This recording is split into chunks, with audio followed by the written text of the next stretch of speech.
What's up, Michelle? Welcome to the show. Hey, thank you for having me. It's my pleasure. I'm excited to talk about these topics. I'm just really curious before we just dive into your book. I want to give the men just some context of what does your own family look like? My family. Yeah. So we are a family of four. It's me, my husband Travis, and we have two kids. I have a son who is 21. He's a senior in college, and a daughter who's 23, and she is in her second year of law school. And we have two dogs. So that's us. Okay, so I would have never guessed you have adult children. I do. Wow. Okay. I didn't realize that. I just figured you were still a mom of little ones, but that's really cool. So this gives us like not only the grassroots experiences of your book, but like also like you've raised kids who are now out of the house. So like some really fantastic experience with all of this. Yeah, I've been doing this work since my kids were 2 and 4, and I've written, this is my third book. Yeah. So I've been at this a long time, and they have really kind of grown up with this as the backdrop to their lives. And we're cool about it, I will say. People always ask, "Oh, did your kids hate that you did this?" But I've kept them fairly separate from my work. But they have also been sort of secret case studies at the same time. 100%. Yeah. 100%. So like with your kids, like sometimes my boys, because I have four boys, they're 17, 15, 10, and 7. And they'll be like, "Are you doing that dad edge stuff on me?" And I'm like, "Well, kind of." I was like, it comes out of, I just want to connect with you better, stuff like that when they know that Right. I'm doing something just a little bit different. Yes. Uh, I'm curious, what kind of dogs do you have? So, okay, this is controversial. We're a doodle family. I know a lot of people are like, "Whoa, doodles." But that was the first dog we got. My husband and I were not raised with dogs. And so we decided to get a dog when our kids were little, and we really didn't want all of the shedding and that kind of stuff. So we were sort of wading into the territory of dog ownership, and fell in love with this dog who we met. And so he then passed away, and then we ended up getting, he lived a full life, but he passed away, and we ended up getting two more doodles. So we now have a sheepadoodle and oddly a golden setter doodle. It wasn't what I set out. He was just an unwanted dog online. He was like 4 months old. Nobody wanted him in his litter, and he was hanging out, and I felt really drawn to him. So that's what we have. So we just got a Bernedoodle. So a Bernese Mountain Dog Doodle mix, and this is our first doodle. And a lot of people rave about him, but I'll tell you, we're still in the mix of puppiness. Oh, And they have a lot of he has so much energy. Like energy. it's almost to the point where like my wife will walk him because right now, unfortunately, I'm injured. I'm dealing with a knee injury right now. And so my wife walks him for like 2.5 miles a day, and it Mhm. still like doesn't even come close to wearing this dog out. Like No, it's like a place to like run, I think, and chase things. that's exactly what it is. They have to get into a yard with other dogs and go nuts for a little while. And then we don't need to turn this into a dog podcast, but you should look into teaching them place on a place bed if you haven't done that. That was life changing for our doodles. Mm. It Well, really exercised their mind. we're actually sending him away for training. Oh, So that's like what we did. you did. Okay, Yeah, cool. So I'm sure they're going to be doing that. Very cool. they'll Okay. do that. They'll do that. And really that's what they need. They're so smart. They need their little brains to be tired out. They do. Yeah, especially Good luck. like thank you. I'm going to need it. How Yeah. long you been married for? Oh, I'm so bad at math. My husband and I met in 95 after college. We got married in 98. So how long does that make it for us? Maybe just Let's see. So 25. We just had our 25th wedding 25. anniversary. Yeah, I 25 can remember years. that. Okay, 25 years. Yeah. Congratulations. That's Thank, awesome. thank you. We celebrated by going to Red Rocks and hearing a concert, which was Which one did you see? Who'd you see? Brandy Carlisle. So Yeah. that's like that's a bucket list place for our family to go see a concert. It's not a out of the ordinary for us to like travel to go see a concert, and then we'll kind of vacation whatever spot that we go see the concert. But the Yeah. Red Rocks is we were supposed to go there in 2020 to go see a couple bands, and then everything canceled in 2020, so we didn't get to do that. But yeah, that's cool. Congratulations. Yeah. Yeah. Thank you. Yeah. So So when we were kids, practically. yeah, We're yeah, 22 when we met. Yeah. yeah. Well, Jessica and I met right around the same time as you and your husband, and we've been together as long as you guys have. So, but we just celebrated 20 years of marriage because I was really relationship phobic and commitment phobic, and so we dated for 7 years before we Okay. walked down the aisle, which was kind of funny. But let me ask you a question before we dive into your book, just because I'm so curious. You know, if Mhm. you could go back and you could call yourself on the phone back in 1995, like you are who you are now, but you had this teleportation, time travel telephone, and you could call yourself and say, all right, Michelle, this is me 25 years into the future, 25 years married, and I'm going to give you some of the best advice as it relates to marriage that's going to save you just a lot of frustration. What would you be telling yourself? This is going to sound fake.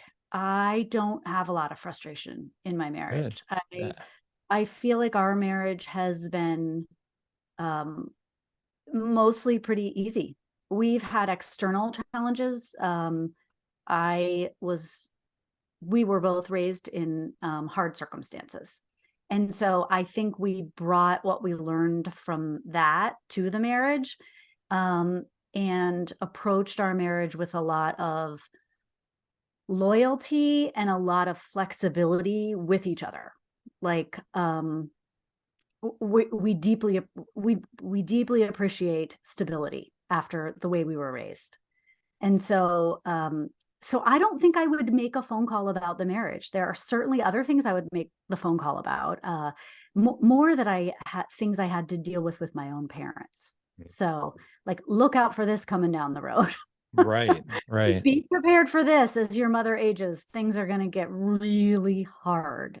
And so, you know, in my family, we've had to deal with things like alcoholism, and we've had some trauma and things like that. I would have liked a heads up on some of that. But marriage wise, I feel like because we both came into the relationship with some burdens from our own childhood, we were really open and comfortable with making the marriage the real focus, and being really flexible with each other in terms of being human. I think that's incredible. I mean, the heart of that question is more or less to dissect what is working and how Mm, it works so well versus like what's wrong, missing, or broken.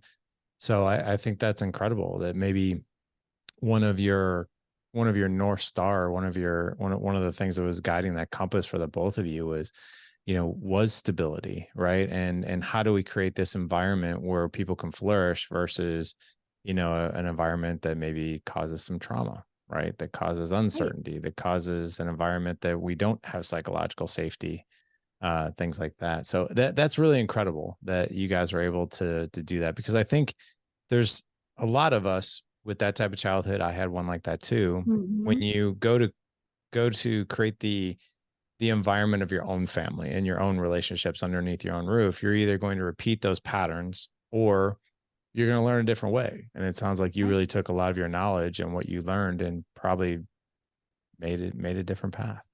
My husband and I both say that we really looked externally as kids to figure out how families work.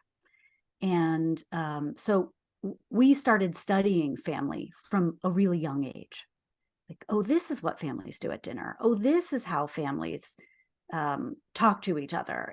And we were students of that. So when it was time for us, we felt like we weren't coming into it cold. We'd been thinking about it for a long time. It's interesting you say that, because that's what I used to do too. Because I remember like how unstable things were at home, but that was also kind of my norm. But then when you were around other families that seemed to be just they had the environment that you really wanted in your own house, and you just kind of looked around and like, how's this family operating? Like, what are they doing? You know, luckily my wife, her family, that's the way they've operated. So for her, it was the norm. For me, it wasn't. So it was pretty interesting that we adopted some of those things. But Yeah. very cool. So your book that you just released back in August, 8 Setbacks That Can Make a Child a Success. So it really, really fascinating, because when we think of setbacks, do you think it's fair to say that most people think of failure, Or do you think it's more of a bump, or how do you think people even view the term setback? Um, People don't want to think of failure, which is why setback is in the title and failures in quotes in the sort of subtitle of it. Failure is a word that makes parents itch, and they're like, I don't want you to put that word near my kid. I don't want that to be a label that sticks. I don't want you to say that my kid is a failure. And I don't want to say that a kid is a failure, but I do think kids have experiences of failure and they feel like failures when they are struggling to do any number of things, from, make a sports team to feeling like they belong. So from the small to the big, there are so many times when kids feel like, I'm failing at this. I'm not good at making friends. I'm not good at making good grades. I'm not good at pleasing my parents, whatever it might be. So we toyed around a lot with the language around this, knowing that failure can be a repellent to people as a concept, and also knowing that failure is essential to growth, and not just in the way that's kind of theoretical, but really, really, it's how you become an adult. And we can't be afraid of letting our kids really screw up, because that's how they become really good adults. I'd love to unpack that. I really would. Yeah. And this is coming from a guy who, so I've got, like I said, I've got my older boys and got the younger boys. With my younger boys, I think I really did that wrong, before I was in front of smarter people than myself, like you, like on the weekly, right, where you get to learn these things a little bit better. But I remember being that parent, like I didn't want my kids to fail. I didn't want them to do bad in school. I didn't want them to get an F on the test. I didn't want them to, strike out at the plate and that kind of thing. Like, and, I see, I've now learned not to do those things, like certain things that I definitely don't do anymore. But I see parents do this all the time. I actually made a quick like Instagram reel on this because so I have a 10-year-old and he goes to learn to play soccer. I'm sorry, Mhm. learn to play football. This is not a game. There's no pads. Like they're literally learning how to pass, they're learning how to catch, and they're learning what the positions are. That's it. And then they do like a quick 15-minute fun scrimmage after they learn the basics. But it's like there's no score. It's literally just a group of kids together learning. And there's one dad, I kid you not, he is barking orders constantly on the sidelines, so much so that the kids practice like in this indoor um soccer like field. And he, like, I'm sure like the one little space that doesn't have the glass so you can like open like the little door, he will stick his body halfway through that opening and be like yelling at his kid how to run and grab the ball and you got to turn like this, and he's like like yelling and like trying to be the coach from the sidelines. And you can see like all the parents and even the coaches like, dude, man, like you just gotta like. But I say that's obviously an extreme case, but why is it psychologically hard for us as parents to see our kids fail? So I think there are a few things happening here. In this case that you just mentioned, it's quite possible that this dad's identity is so wrapped up in his child's success that he thinks of his kid as an appendage of himself. He's going to have a real hard time when that child pulls away and needs to differentiate and has to go through the process of figuring out who I am when I am not a piece of my dad.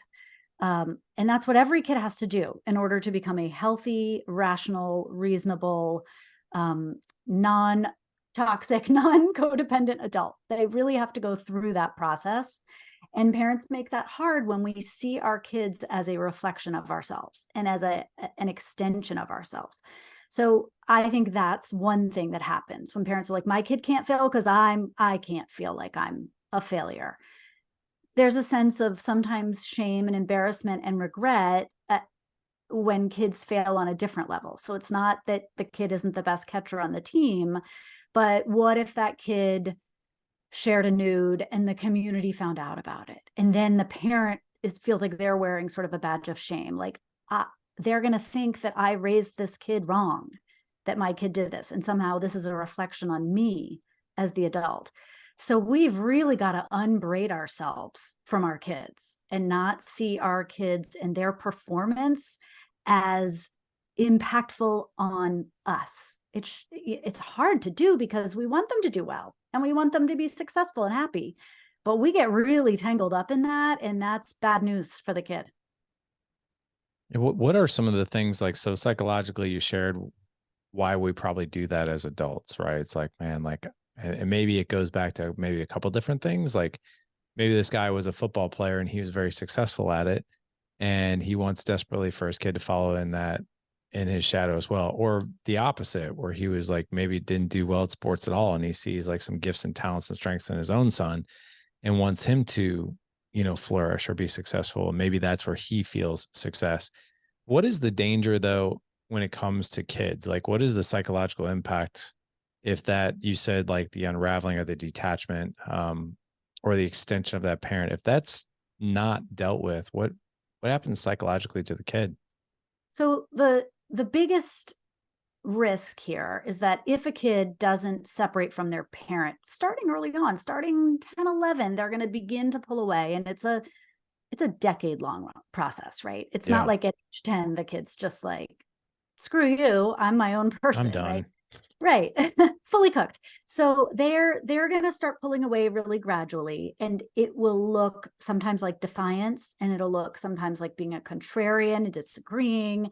And it's a very sloppy, messy process. But if the child doesn't have the opportunity to do that, to push back on who you are and to create space for who they are, they don't get to move on to the next phase of development, which is figuring out how to be in partnership with a peer. So it's developing healthy relationships with peers. And at first, that's friendship. And ultimately, it probably becomes a romantic partnership of some kind. And so we all know adults who are constantly looking for love in all the wrong places. They're in one toxic relationship after another. They've never figured out who they are, and they keep looking for somebody else to complete that. To where's my missing puzzle piece to make me whole? And if they haven't had the opportunity throughout adolescence to figure out who they are, to be a completely independent person from their parents, they're not going to get that. And so they have to go looking for completion from someone else. And that is such a terrible thing to set your child up for. So you've got to be cautious that you're giving your kids lots of opportunity to push back against you, even when it's ugly, even when it hurts your feelings, even when they're not doing it very well, because it's good for them. Wow. I have not heard that, but that, I mean, that makes a lot of sense. That basically they're seeking a codependent relationship. Is that accurate? Yeah, because they can't Wow. figure out, they have not figured out how to be wholly independent. And you're Mhm. supposed to do that while you're an adolescent. And adolescence, by the way, is like through your mid 20s. So I'm not Sure. saying it all has to happen, in junior high or middle school or whatever, but it needs to happen incrementally, starting at about the end of elementary school through middle, high school, and college, or whatever Wow. happens after high school. Do you know Dr. Elisa Demore? I do. Yeah, Yes. I figured you did. She Yeah. talks a lot about that, Yeah. the, Individuation. yeah, the independence and the separation. And she came on not too long ago and talked about that, and basically said what you said, which is super reassuring, that the fact that we're going to see those breadcrumbs of kids wanting to separate or even rebel a little bit, and to embrace that, just, to embrace it a little bit, because they're becoming an individual, right? They're becoming independent. So, They um, have to do it, or else the end result is really messy. And the advice I give most often to parents when their kids enter middle school is get a hobby, because your child's going to start to push back against you, and they need to see that you are fulfilled outside of your relationship with them. If they feel like your happiness, if they feel like their happiness impacts you and your sense of who you are, then they will only be able to perform happiness for you. And they're not going to be able to come to you when things are hard, because they say, oh, my mother gets so upset if I tell her that kids at school were mean to me. She just like breaks down. It hurts her heart so much. Or my dad gets so angry if he finds out that the coach didn't give me playing time. So I'm going to keep that from my parent, because they rely on me to do well in order for them to feel good. And so it's so important that you let your kid pull away. You see your kids grow up and you don't freak out, so that they keep coming back and telling you when things are hard. That's what we want. We really want to know when our kids are suffering, right? Isn't that every parent's biggest fear? Like, what if my child is suffering and I don't know? What if they don't tell me? So all of this is kind of feeding into this better world where kids are able to talk to their parents more. And it's like it goes against our way of thinking that like kind of the less entrenched we are, the closer they'll be to us. But it's true. So being less entrenched, does that actually increase the level of psychological safety your kid feels with you and that you're a go-to person?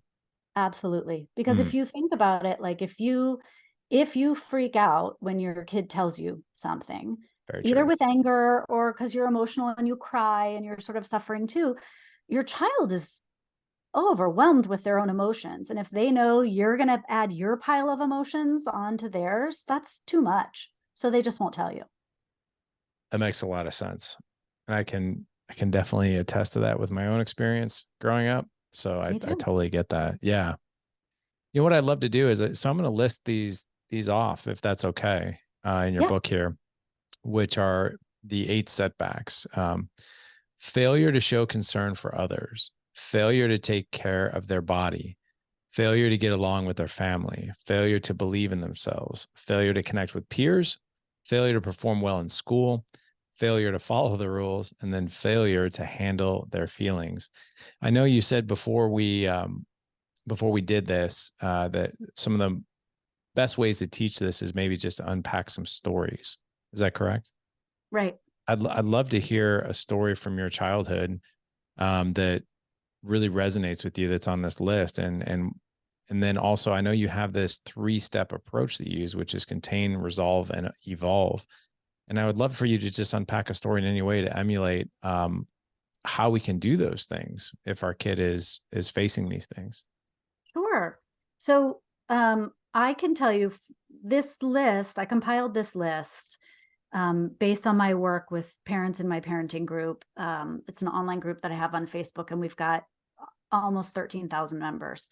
And so I talked with them a lot about what are your biggest concerns about your child? What was the biggest setback you faced with your child? And these are the ones that came up most often that were causing the most difficulty within families, the most concern or worry. So it's been fascinating to travel around now that the book has come out and talk to audiences and see where people feel their kid is, what they're experiencing, and also what they felt like they could relate to from their own childhood. So for me, when I look at this, I was two that seemed to maybe conflict at first. I was definitely a sensitive kid, so failure to handle my feelings. I was real anxious and real nervous and real emotional as a kid. And I was also rebellious. I was definitely, failure to follow the rules. And in part, that's because I had a really strict house. And so I thought, if I'm going to do something, I got to make it happen, like without permission. So it was a weird, conflicting thing to be a kid who really wanted to please other people, was highly sensitive, and also felt like I needed to break the rules. Yeah, that's a really interesting combination because I'm sitting there thinking like you don't want to make anybody upset, but yet you're like, but I'm gonna go out and do this anyway because I Go want to to see this what it's all party. about. Yeah. Yeah, yeah, absolutely. Which makes for a sneaky kid because you Yeah. don't want anybody upset. So it was the classic. I'm sleeping over at so and so's house before Life 360. That kind of stuff. Got it. Yeah. And then as Hmm. far as like, so for instance, was it I want to be careful here because I don't want to make this awkward or too personal for you, Sure. unless you're okay to talk about it openly. But I guess what were the dynamics that were going on? You said you kind of you came from a childhood that was hard, and you came from a childhood Yeah. that there was maybe some instability, and I know you mentioned the word alcohol was Yeah. involved, but if you could just share what made the environment, um, Instability and for me was the main thing. So it was I had a parent who was super impulsive and emotional, and so there was a lot of moving, a lot of family reconfiguration all the time. people ask sometimes, oh, do you have siblings? And I'm like, oh boy, that's not an easy answer. Like I did for a little while and then I didn't. And so I just sort of some turmoil there on top of being a really anxious kid. And so I think in part it's a chicken and an egg. Like, did that make me anxious or was I anxious? And then I had to deal with all of that instability. Ultimately, my mom married a man who I love. He's my stepfather. I think of him as my father. He's also highly anxious, and so and really rigid. And so that meant like I didn't want to bring kids home because there were so many rules and so many things that could be upsetting to my parent that I sort of isolated because of that. So I definitely looked to other families to see how things worked. That makes sense. Yeah. Your childhood and mine sounds so much alike. When they're like, "Do you have siblings?" I'm like, we did for a while, from like the ages of like 15 to 17, and that guy was gone, and then again when I was like 18, and then that guy's gone, and so I can definitely understand that. I'm glad Uh, to know that that's relatable because oh, I've 100%. never had anyone say, "Oh, I can relate to that." I can totally relate to that. And Wow. I Yeah. also I did grow up with a mom who there was a lot of alcohol involved with her, and then the men that she dated or married. But the other thing that was really interesting is that my mom, I think, really dealt with her own things growing up, and which is part of the reason why she probably drank. But I noticed, like, she was bullied in school, and Mm-hmm. and so was I. And so Mm-hmm. this whole thing, failure to connect with peers early in school, like before high school, I had high school and college, I was fine. But like in early school, like I really struggled with it. And I was a target to be bullied. And I remember coming home because I wanted somebody just to unpack like what had happened that day.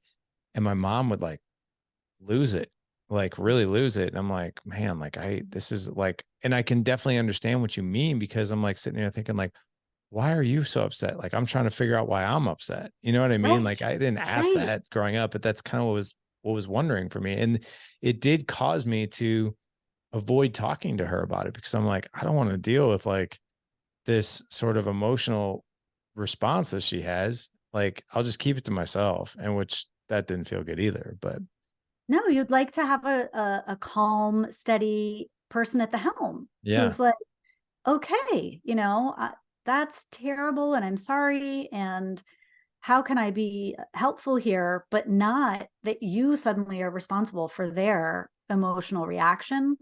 That's a lot. So you a little bit failure to connect with peers. Did any of the others feel like they were you? oh, 100%. And in fact, I can be your guinea pig if you want, because I would, Yeah. if you want to like unpack some of these and how you would contain, revolve, and evolve, like I would love to go through that if you want. Yeah, I can try to Okay. do it on the fly. If not, Yeah, we'll go to an example from one of the families I interviewed. But give me a story and we'll see. sure. So, I'll say failure to take care of my body, because so I was Okay. I was a fat kid like growing Uh-huh. up, and which is really sort of weird and interesting. And I'm at this crossroads right now where I'm dealing with this knee injury, and out of 30 years, I've never not worked out as much as I have in the past 12 weeks. Like, because it's Mm. been very hard for me not to work out. And my kids are even like, this is so weird, like not seeing you, you know, be active. But, for me, I didn't take care of my body. And I think a lot of it had to do with the fact that I was an emotional eater growing up. Yeah. So when stress would hit the fan at the house, which was usually pretty often, men coming in and out, my mom drinking, like I wasn't very good at school, like I had issues with peers.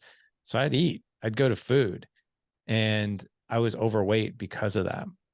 So that was definitely a setback that I had growing up. But the thing is I think, contain, revolve, and evolve. I'll never forget this to the day I die, probably. I'll never forget the exact moment when I made a decision to become healthy. And it went down like this. My mom had this guy living with us. He was a former trainer and bodybuilder, pretty well built guy. You could tell he hadn't been doing it for a while, but still well built guy. And he was very stern, and he was like he was also an alcoholic as well. But he would always speak very bluntly when he drank. And I'll never forget that I was at this dance one night, and I think I was 16 actually, because I was driving. And I went to this dance. It was a mixer where like it was a bunch of guys and a bunch of girls from different schools. And I was watching this girl all night long. And I was just like, I just want to ask this girl to dance. And they always play the slow songs at the end. So I go up to right, I go up to this girl, and I'll never forget, it took every bit of courage in me to muster to go talk to her, because I just was awkward with girls. And I went up to this girl and I'm like, hey, I was like, would you like to dance? And I'll never forget, she looked me up and down twice with like absolute this disgust on her face. And she's like, Oh. and she's like, not in a million years, or said something like that, like, no way, and just walked off. And then I came home kind of like with my tail tucked between my legs. And I was like, oh God, that sucked, you know? And then the guy that my mom was, who was living with us for 2 years, he goes, you all right? What happened to you tonight? And I was like, nothing. I didn't want to tell him because I was like, oh, nothing. So then I ended up telling him, and he's like, uh-huh, okay. He's like, I got one question for you. And I'm like, all right. He goes, are you sick and tired of being a fat ass yet? And I'm like, Oh. I'm like, oh, thanks, man. This night's only getting better. And but I don't know what it was in me, Michelle. But I was just like, I looked at him and I was just, and I was offended and hurt that he said that. But at the As you same, should have been. right. But at the same time, I looked at him and I said, you know what? Yeah, I am. He's like, are you ready to do something about it? I was like, yeah. And from that moment on, like he woke me up every morning at 4:30 before Oh no. school and just made me work out. But I lost about 50 pounds in about 9 months. And it was the first time my whole life I actually felt fit and confident. But that was a huge, but I'm curious, like, I can't imagine that's within contain, resolve, and evolve.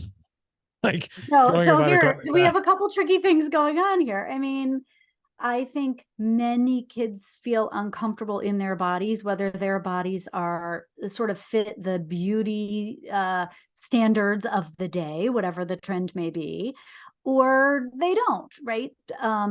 And so I think like I have a deep heartache for kids who just feel like I'm not at home in my body for whatever reason that is.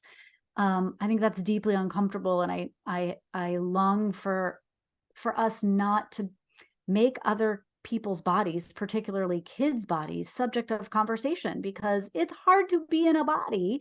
And all I want is for kids to feel at home in them, that they have a way that they move that makes them feel happy, whatever that is. Maybe that's dance, maybe that's walking, maybe that's, you know, oh, what's that? I wanted to say that thing, parkour, that Parkour. all Yeah. boys do starting at around age 8. So whatever it may be, some way of moving in your body that feels comfortable, but moving in a body is quite uncomfortable when you're going through puberty and your body's changing and you're growing out before you grow up, and everybody's talking about it, right? So like my heart breaks that man who ultimately you're pleased with what happened, that you found a way to feel at home in your body, that it had to be kickstarted by someone who was pretty controlling about it, you know, and like that's a conflicting thing here. The outcome turns out for you to have been really positive. But it sucks about that girl, and it sucks about that, you know, that other stuff. The contain, resolve, evolve is a partnership between a parent and a child. So the first step is always we have to identify that there's a problem and we have to contain it. So it's like, I need to put a band-aid on this or a tourniquet on this, and we're going to stop the bleeding, whatever that is. So for you at the time, I mean, I think we could look at it as the body is a symptom of you feeling all of this kind of upset at what was going on in your life, right? It wasn't just the body. You said that, right? So like you're eating 100%. Yeah. all this other stuff that's going on. So really the contain in if this were done really well in partnership between parent and child would be looking at that, right? Looking at all the root of all of this kind of stuff and how do we contain that? But Can I so can I typically, yes. can I stop you there? Because I'm Uh-huh. really curious about the contain thing. So in that first step with contain, I have in here, affirm your child, gather the facts, and control the narrative. Is this it sounds like there's also some breadcrumbs in there that you're trying to validate their feelings of where they're at. Is that true? 100%. Okay. I mean, I think that's so valuable whenever you're going to make a change, is to validate somebody, right? Right. We know from lots of research that kids don't respond to negative feedback that comes out of the blue. It really shuts the neurons down in your brain and doesn't allow for brain growth. So when we want to give a person feedback, particularly a child when their brain is growing and developing all of these new neurons and synapses, you have to begin with what they're good at and what they do well. So even if you want to be like, I don't know, it's a dumb example, but like you want them to clean the bathroom better. You don't just go in and say, look, you missed a spot. Get over here. How are you not getting this? It's so easy. I want you to do these 4 steps to clean this bathroom.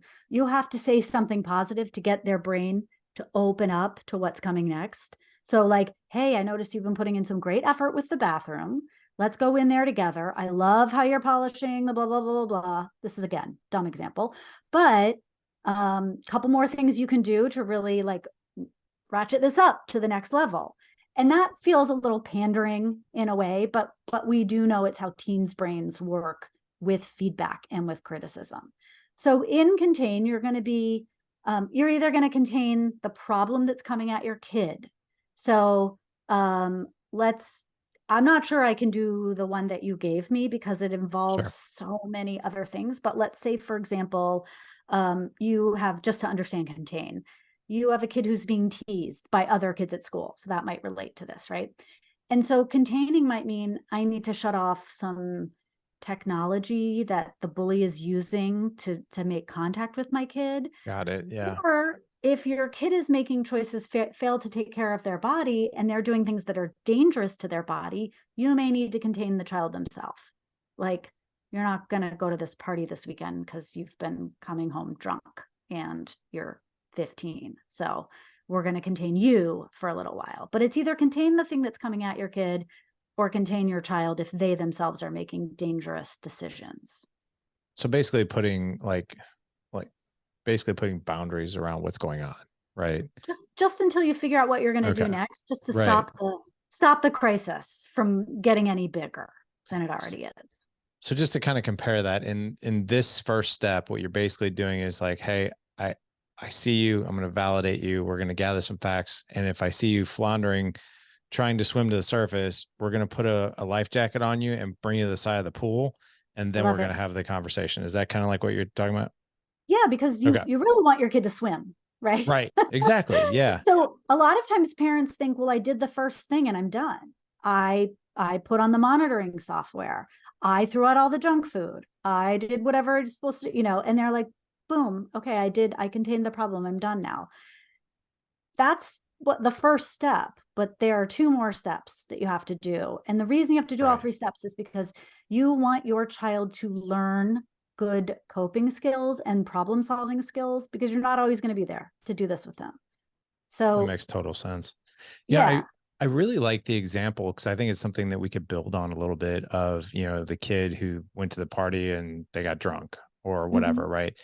So like, you validate the feelings, gather the facts, where you say, hey, is it appropriate to say like, look, this has happened 3 times and it's not getting better. So what we're going to do here in the meantime is we're just not going to hang out with this group of friends at this party anymore or at this house. Yeah. Is that fair?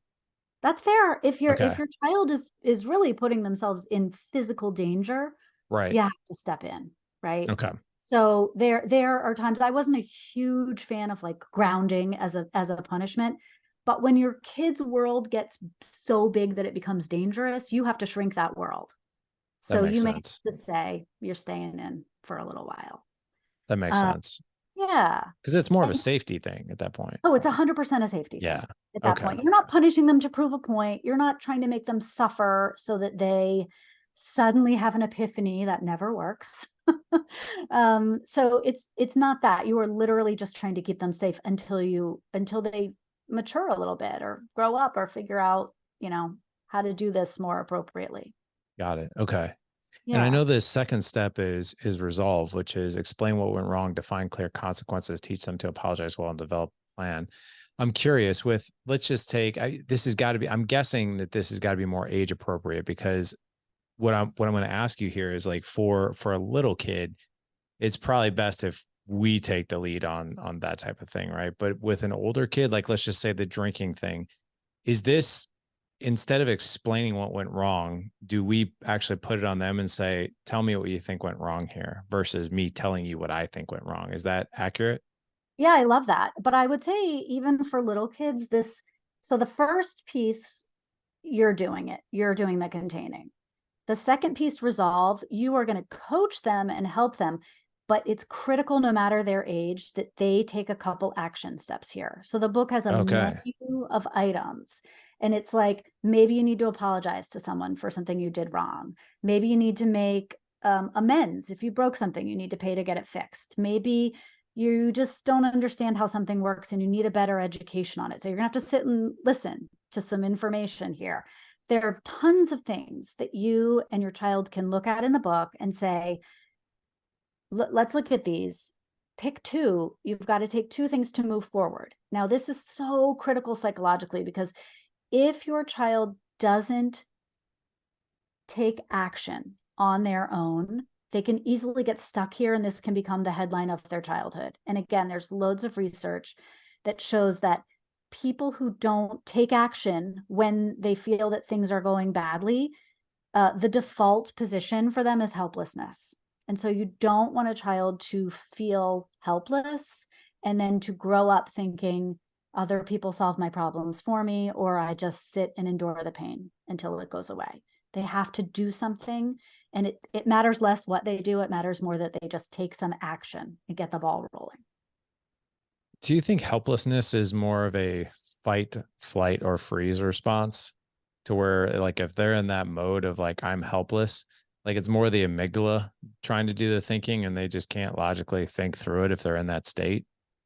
Or I am think I when wrong? the amygdala does the thinking, they're pretty impulsive, and Yeah. so they'll choose something emotional and rash, and often maybe not the best choice. But um, what I want to do is slow down the amygdala, slow down that impulsive thinking, and get them to think critically about it for a little while. But essentially, studies show that when a person feels pain or discomfort, by default, they are going to go to helplessness, unless they have some experience in their life where they have like gotten knocked down and got back up again. Once they have that experience and they've done that, they can recall that and say, okay, I'm a person who knows how to push back. I'm a person who bounces. I don't just crumble and lay on the ground and cry, right? Not that that's a bad thing. Sometimes you just need to lay on the ground and cry. I'm not opposed to that at all, but then you need to do something, right? And so I want kids to have experiences with failure that are painful and uncomfortable and that we don't solve for them, so that later when they're ready to leave your home, they're in college and they're failing a class, or they don't get into the sorority they wanted to get into, or that somebody breaks their heart, whatever it is, they can remind themselves. It's like a muscle memory, like you're working out. I've been here before. It was different, but I've been like this before, and I can sort of scratch and claw my way out of this. And that is what we Yeah. want for kids. Yeah, we want kids who can think critically and make decisions and not have to necessarily lean on somebody else or us, right? I do have Yeah. I have a question about develop a plan that rebuilds trust. Oh, yeah. So that one is something that I've noticed for myself personally, and then just working with dads for 10 years, that's one that trips us up. Cause like if there's a break of trust, like I was told this growing up, and it was never clear how the plan was. And now that my kids are older, and if they betray trust, and I'm just like, I'm not really sure what the plan is. So I'm just like, you're gonna have to earn back trust. Right. But they're And like, how? And you're like, I don't know. yeah, I'm just like, and then so they do. They're like, well, how do I do that? I'm like, over time, you're just gonna have to earn it back. But I've never been able to be like, okay, here's a clear cut plan for us to do that. Like, how do we Mhm. do that? Okay. So you do have to get specific as much as you can. And it's not that you're going to say on, you know, November 17th, if you've done these four things, you will have earned back my trust. But you can say, you sort of have to do a deep dive into how the trust was broken. There's a story in the book about a kid who was young and drank a lot of alcohol and ended up in the hospital. And his parents didn't want to let him go out with friends anymore after that. It was such a terrifying experience for them. The kid actually had this idea that after sort of incrementally, like at first, friends could come to the kid's house and hang out for a while, and the parents were aware and they could kind of see what was going on. And then after that, I think it was like you can go out with one or two friends, but you need to check in so often. The kid came up with an idea that the parents could FaceTime him anytime they wanted to, and he would answer and he would turn the thing around like immediately, no delay. I thought that was brilliant. And the kid had a reason. He wanted independence. He wanted to get back out there. So he was highly motivated to say, you can catch me. You can anytime you want. I will FaceTime you and you can see how I am and see how I look and how I sound, and you can look at my friends. That kind of monitoring would be bizarre without a reason for it. But if 100%. Yeah. you're looking to earn back trust with a kid who did something really that put their life in danger, then I think that's a great suggestion by that kid. So that's a specific one. And I think if you can get specific with some things around trust, maybe it's you've got to wake up on time and you've got to be downstairs and you've got to have your backpack on ready to go to school so that I know you're not skipping class or whatever. I love this. You're catching me at a really interesting time. Am I? So I'll just tell this to you really quick, and then I want to get to evolve as we wrap up here. So Sure. I told you I have a 10-year-old, right? Yeah. I have a 10-year-old as of today, as you and I are recording. And so, and he, Michelle, I know I'm objective, but he is the sweetest kid. Like, Oh. I mean, he's got like just such a heart of gold. He just loves people. And, it's interesting. He suffers with tics. So he's Mm-hmm. kind of has like this physical thing but his friends love him, and as a parent, you're always like, oh my gosh, like I just hope people are kind, to him. But the Yeah. thing that's so fascinating about him is he's got such a funny sense of humor, and he's so kind to other people. Yeah. Not over the top really, but he's just got a kind heart. And he is one of those kids that he doesn't really want to do wrong things, and we don't really have to correct him all that much. So the other night, he goes in our bedroom, he takes a shower, which is not uncommon. Like he goes but our bathroom is also connected to our closet, where his little brother, we didn't know this, was like, hey, Lawson, I heard mom hides birthday presents in the closet. And so he comes up to me, he's like, hey dad, can I take a shower? And I was like, yeah, of course. He's like, in your room. I was like, yeah, it's fine. We'll come to find out. And he was actually honest about it. He went in there and my wife like had like some clothes over hiding his presents. Well, she also had Christmas presents in there, and Christmas presents for not only him, but also like Elf on the Shelf presents for my 7-year-old. So now we're kind of in this dilemma because they still actually somehow, some way, both of the little guys still believe in Santa. Well, now when presents come about, he's going to know there's no Santa. But my wife was like just so blown away that the fact that he did this, because it's really not how he operates. And he felt so terrible. And he's like, oh my gosh, I'm really sorry. I was just really excited and all this stuff.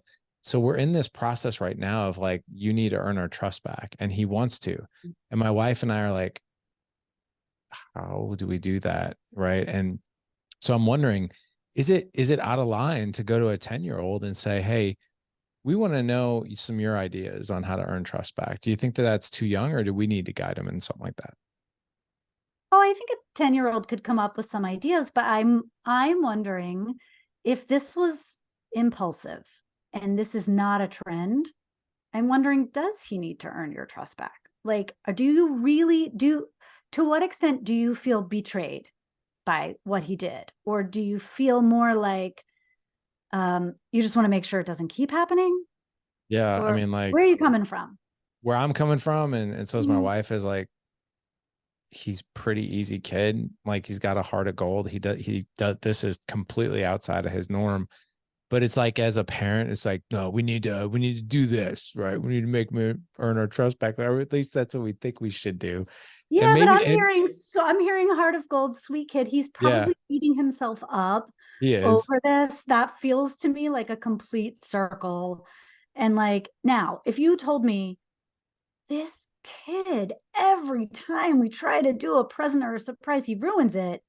Then I'd Yeah, want some no. trust earned back, you know? Okay. But a Yeah. one-time thing, like you do whatever you think is right for your family. But if it's burdening you to try to figure out how to earn the trust back, that might be um clarifying that he doesn't need to earn it back. I You know what I mean? never thought of that. That is so I'm true just though. curious. I don't know. Yeah, it seems like if it's not clear, No, I maybe think he's that beating himself up. there's a lot of validity there. I mean, the kid like literally felt like absolute dirt. He cried and felt Mhm. horrible. And so, yeah, it's almost like, because my wife and I, maybe that is exactly what stumped us. We're like, what are we going to tell this kid to do? Like, it's so out of his, like, this is not the norm. Like, and maybe that is the answer. Like, look, it's kind of a mulligan. Now we have done a few things like, okay, dude, you're going to have to, there's going to be a few extra chores around the house. You're going to have to help out with a few things. Like, you I know, always love that. I yeah, think like if you can get that done, get that done. yeah. Like Okay. that's character building, I think. But But back, I don't think you need to overdo it. awesome. Okay. Well, that's Yeah. good. Well, back to what you're saying, just to wrap up Resolve. Yes. I don't think it's out of, and by the way, are you okay on time? Yeah. Okay. With Resolve, I have found in my personal experience, and I'm sure like you have a vast experience, but underneath our house, what I've noticed is when we ask the kids, like, hey, what do you think will resolve this? And sometimes like the consequences of the plan that my wife and I had, in fact, I wouldn't say sometimes, most of the time, they always have a better plan. Yeah. And they come up with things and you're like, I I didn't really think of that. That's a good Right. one. And Yeah. usually what we find is we go forward with their plan Mhm. because it's much better than ours. I But love that. I'm curious your feedback on that. Is it Yeah, no, is that an I think always or yeah? I think that's true. And I often hear like they came up with something so much harsher than I would have done. And so then Right. you get to be the real champion when you're like, okay, but let's just cut that in half. I think we don't have to do all that. And then your kid's like, whoa. But it's so good for them to brainstorm. That's a key indicator of academic success, being able to brainstorm well, being Mm, able to problem solve, coming up with ways to make amends, to fix a problem, to move forward when you are stuck, especially when you're stuck because you feel like you've failed at something. yeah. Man, that's what we want our kids to do. So A plus if your kids are participating in that. I love that. Okay. Cool. And then the Mhm. last step is really evolve. So reaffirm, re-expand their rights, establish rewards for good behaviors. So is this something like after we've done, contain and resolve, are we now, is this now like, hey, this is the new plan moving forward. Here's the new operating system of how we go about doing whatever this is. Is that That's the way right. I'm understanding it? Yeah, but the key to evolve is we are not going to keep talking about this. Whatever this was that happened isn't who you are, and it isn't going to be how we see you going into the future. So every time you leave the house, I'm not going to be yelling, hey, I don't want to get another phone call like I got last weekend. You be really careful. I'm not pressing that bruise every time to remind you that you effed up, right? Right. Or that I worry about you, or I don't trust that you can make good decisions. If I'm constantly doing that, then that kid's going to start to believe that's who they are. And what a sad state. So parents have to see new things. You have to look at your child as they grow and evolve and become bigger and older, and you have to be willing to see new things about them and not hunker down in your fear about everything that once went wrong. And the way that parents do this without even realizing they're doing this is about kid friendships. So if a child is struggling to connect with other friends, parents can't get over that, and they'll always say like, hey, did you talk to anybody new at school today? And what about that girl in your math class? She seemed nice. Did you want to try to hang out with her? And when you do that over and over and over again, your kid's going to get the message. My Yeah. mom doesn't trust me to make a Right. friend, right? So just back off and let that stuff happen naturally. Oh my gosh, that makes total sense. Even as you're saying that, I'm like, no, no, let's not have this conversation. Yep. Yeah. That's evolve. That's Yeah, when you get to evolve, you put that behind you. it's so cool. What have we not talked about that you feel that we need to address? So the thing I'll say that really surprised me in doing the research for this book, talking to all of these families across the country whose kids experienced wide ranges of these feelings of failure at one point or another. every family I interviewed, except for one, said, if I asked them, if I gave you a magic wand and you could take this experience away from your child's life, would you do it? All but one said they would not. They said, if you asked me during the experience, yes, I would have wiped it away quickly. But now we can look at this and say what my child learned from this is too valuable to take away from them. So painful as it was for me, and as painful as it is to remember, I can't take it away. Interesting. So it's allowing them to go through that crucible, that setback, that they can then derive the lessons for themselves, right? That's right. That's right. And it's a little bit of a comfort to know that waits on the other side. Yeah, and I think, and you know this better than I do, so I'm just assuming, and you can tell me I'm full of it or that I'm right. I'm not sure which one, but I'm thinking that before a setback happens, like the magic wand in their hand, like it seems like it really wants to be there. Like I'm thinking about this dude who's hanging over the door to get in because there's so much of him that just doesn't want his child to feel like this failure or this setback, or to be the kid that's not catching the ball. So it's like he's doing everything possible to avoid that, versus like after the fact, if you were to look back on it and be like, no, he really needed to just learn how to catch from the coaches. That's right. Yeah. That's exactly it. We want to, when we try to create a path for our child's life that is perfect, where they catch every pass and they score every goal or whatever it is, we do such a disservice to our kids who never get to develop the ability to fall down and pick themselves up again. Yeah. Yeah. There was a part, just to hit your point home even further. Are you a fan of Ted Lasso? Yes, of course. We love Ted Lasso, and his leadership style and how he goes about it is just so fascinating. So in the very first season, Nate the Great, right, is getting picked on by Jamie Tart and his two buddies, right? And then Roy Kent comes into Ted Lasso and Beard's office, and he's like, "Hey, haven't you seen that Jamie is like just messing with Nate? Aren't you going to do anything about it?" He's like, "Oh yeah, I've seen it." He's like, "Well, aren't you going to do anything about it?" He's like, "No."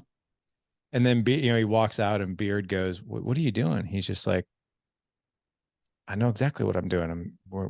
He's basically, he was like, he's going to go resolve this. I'm not going to throw the golden parachute or use the magic wand here and be the coach. I'm going to help Roy create, camaraderie here in this team by going and sticking up for Nate himself." It's right? so good. I love it. Yeah, it's one of my good friends and one of the guys I work with said, "Larry, there's two types of people: those who love Ted Lasso and those who haven't seen Ted Lasso." So, that's right. that. Well, this was so much fun and so much clarity. My gosh, this is such a fantastic book, and you've got such a fantastic message. I want to make sure that everyone listening knows where to find you, your book, and all your resources. Great. Okay, so find me online, obviously. I have a website. It's just my name, Michelle Icard, but easiest way to find me is probably Instagram. And that's, again, just my name, Michelle Icard. It looks like Icard. Hard. Yeah. Yeah. Yeah, when I was taking notes, when I was doing all my pre-work for this, because I use Apple Notes for that, it kept wanting to automatically spell check me and just Michelle Card. I'm like, no, it's iCard. And after a while, I it got smart. know, or it makes me into an Apple product. Right. Right. Well, guys, not to worry. We're going to have all the links in the show notes for you. If you head on over to the dadedge.com/Friday 136 for this show. Again, the dadedge.com/Friday 136 for the show. If you want to connect with Michelle, go grab her book, do yourself a favor. Obviously, this conversation was just a tip of the iceberg of her knowledge and how she can help us out as parents. So, Michelle, thank you from my heart to yours, from our audience's heart to yours. Thank you for coming on today. Thanks, Larry. You bet.